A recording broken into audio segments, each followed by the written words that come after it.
Halo semuanya, perkenalkan nama saya Bagus Tirta Firdaus. Saya dari RPM 1A. Di sini saya akan menjelaskan materi tentang apa itu MATLAB. Nah, di sini adalah MATLAB. Ya, kita akan membahas MATLAB terlebih dahulu. Di sini aku ada MATLAB. MATLAB itu adalah singkatan dari Matrix Laboratory, yaitu software komputasi numerik yang dikembangkan oleh MathWorks. Awalnya dibuat untuk mempermudah perhitungan matriks, tapi sekarang berkembang jadi salah satu software paling populer di dunia teknik, sains, riset, dan industri. MATLAB ini unggul karena punya banyak toolbox. Nah, toolbox itu seperti pakai tambahan lah. Nah, untuk berbagai keperluan, misalnya pengelolaan sinyal, kontrol sistem, machine learning, dan juga lain-lain. Banyak kok fungsi dari MATLAB tersebut yang dari awalnya ingin dibuat untuk mempermudah perhitungan matriks. Nah, sekarang ini sangat berkembang sekali lah untuk software pada dunia teknik, sains, riset, dan industri. Nah, ini juga sangat mempermudah sekali, teman-teman. Nah, di sini selanjutnya saya akan membahas tentang Simulink. Nah, Simulink itu apa sih? Simulink adalah pemrograman grafik untuk permodelan simulasi dan analisis sistem dinamis. Simulink ini dikembangkan oleh perusahaan MathWorks dan merupakan bagian perangkat lunak dari MATLAB. Simulink ini adalah eh, lingkungan berbasis blok menggunakan blok-blok yang terhubung. Nah, satu sama lain untuk melakukan fungsi-fungsi tertentu itu. Nah, apa sih lingkungan berbasis blok itu? Nah, contoh dari lingkungan berbasis blok ini seperti ini. Jadi, di sini ada beberapa blok. Nah, ini nih saling terhubung. Nah, itu adalah dari Simulink. Nah, eh, Simulink ini fungsi bekerjanya untuk Simulink ini bekerja menggunakan diagram blok sebagai dasar permodelan sistem. Nah, setiap blok ini nih mewakili suatu fungsi atau komponen tertentu, antara lain sumber input. Nah, di sumber input itu ada step, sinyal, sinus, noise, dan lain-lain. Nah, sistemnya ini ada fungsi transfer, step space, rangkaian listrik, motor DC. Nah, seperti itu dari sistem Simulink ini. Nah, di sini ada controller. Nah, controller ini ada speed, logika kontrol, dan pengendalian lainnya. Selanjutnya di sini ada output. Nah, outputnya itu ada apa aja sih? Di sini ada outputnya ada grafik atau scope, display, dan visualisasi hasil.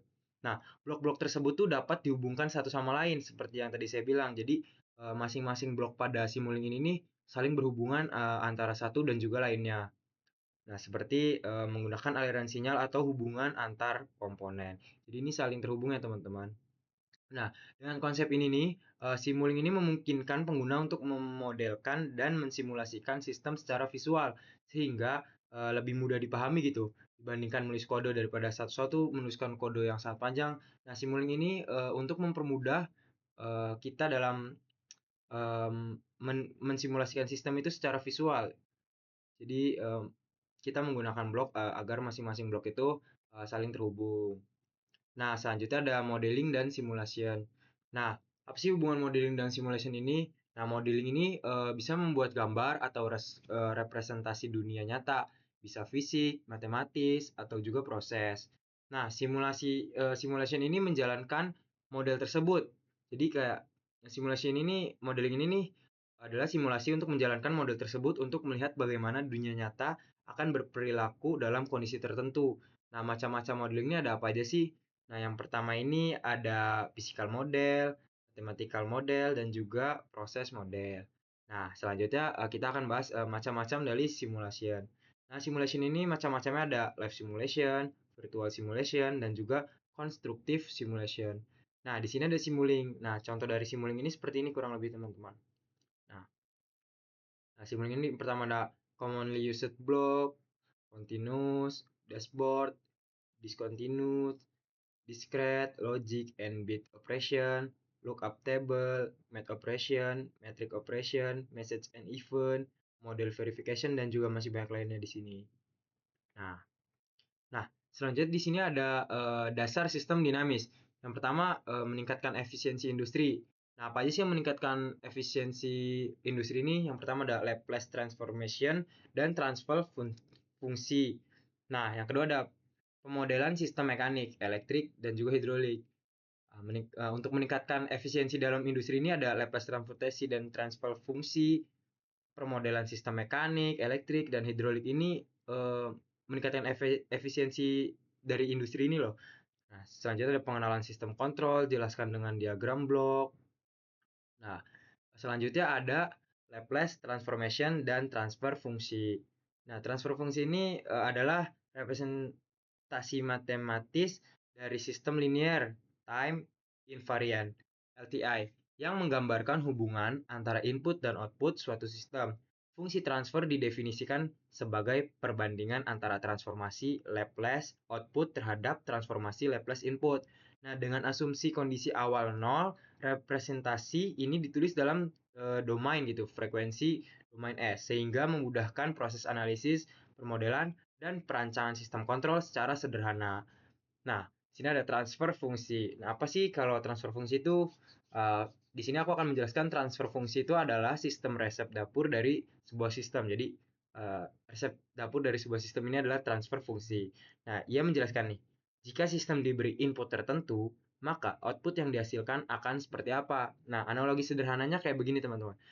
Ibarat kamu menuangkan susu. Nah, susu ini ibaratkan input ke dalam blender. Lalu susu tersebut ini diproses oleh blender. Nah, di proses itu tuh menggunakan berarti sistem ini. Karena kalau ibarat dari analogi kamu menuangkan susu ini adalah input, nah lalu susu tersebut diproses. Nah, pada pemrosesan ini kita bisa analogikan sebagai sistemnya. Nah, hasil akhir darinya adalah susu yang sudah tercampur atau dikocok, yaitu output. Jadi, analogi sederhananya kurang lebih seperti ini. Nah, input ini akan diproses oleh sistem dan hasil akhirnya namanya adalah output, kurang lebih seperti itu. Nah, permodelan sistemnya adalah gini. Mekanik. Sistem mekanik biasanya melibatkan massa, pegas, dan peredam. Nah, hasil berupa persamaan diferensial.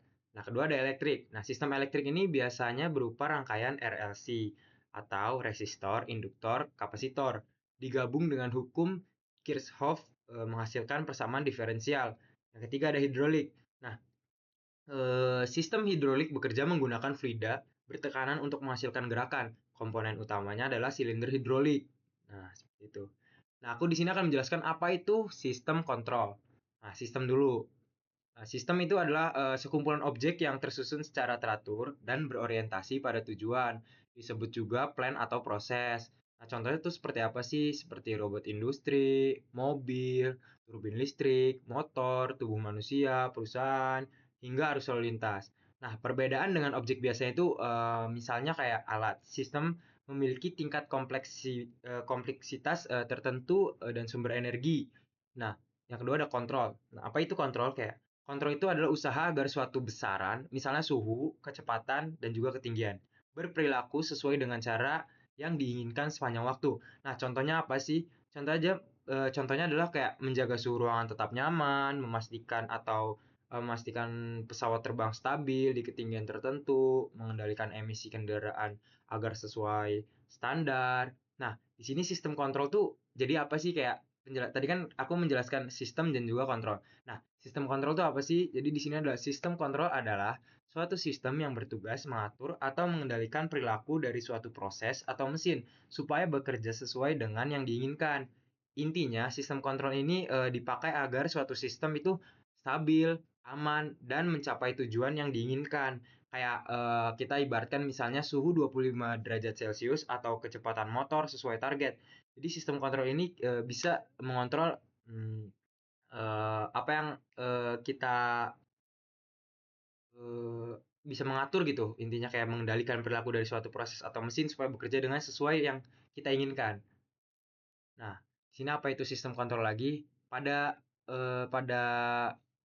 sistem kontrol ini terbuka open loop. Nah, yang pertama kita harus klik input dulu, controller dan juga plan atau proses. Yang terakhir ada input. Seperti yang tadi kita jelaskan, jadi hasil akhir itu yaitu output. Jadi kayak saling berhubungan input, controller, plan atau proses, output. Nah, sini feedback sensornya. Nah, contohnya ya, output ini ya kayak contohnya apa itu sistem kontrol ini kayak mesin cuci. Kalau diatur 30 menit, dia tetap berputar 30 menit meskipun baju sudah bersih atau juga belum. Karena kita sudah mengatur sistem kontrol itu selama waktu 30 menit. Tidak mungkin sistem kontrol itu kayak lebih atau kurang, walaupun bajunya sudah bersih, sistem itu akan berputar selama 30 menit karena kita menjalankan menggunakan sistem kontrol itu. Nah, sistem kontrol tertutup atau juga closed loop.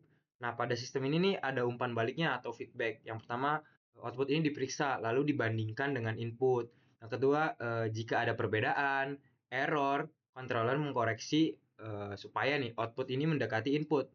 Nah, keterangan di sini ada input nih set point. Nilai yang diinginkan misalnya suhu adalah 25 derajat Celcius. Nah, controller nih. Pengendalian yang mengatur kerja sistem misalnya PID controller. Nah, plan atau prosesnya sistem yang dikontrol misalnya AC atau motor. Output hasil nyata dari proses misalnya suhu ruangan atau kecepatan motor. Nah, feedback sinyal dari sensor. Feedback ini nih sinyal dari sensor yang mengukur output. Nah, yang mengukur si output ini. Jadi sinyal pada sensor ini namanya feedback sensor yang mengatur output lalu dibandingkan dengan set point. Nah, kayak contohnya pada AC otomatis ini sensor suhu membaca suhu ruangan sebagai feedback. Kemudian controller mengatur kerja AC agar suhu tetap sesuai dengan uh, yang kita inginkan. Nah, ini kita akan coba MATLAB.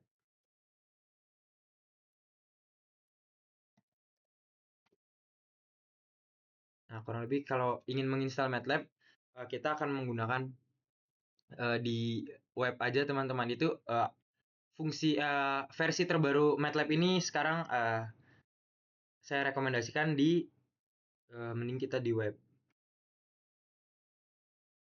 ini.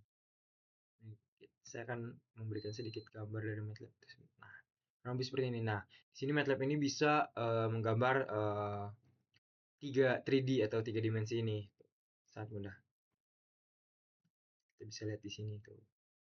Kurang lebih logo dari MATLAB tersebut adalah ini ya. Nah, dari awal MATLAB ini untuk menghitung perhitungan matriks dengan agar kompleks, nah sekarang berinovasi seperti nah, seperti ini.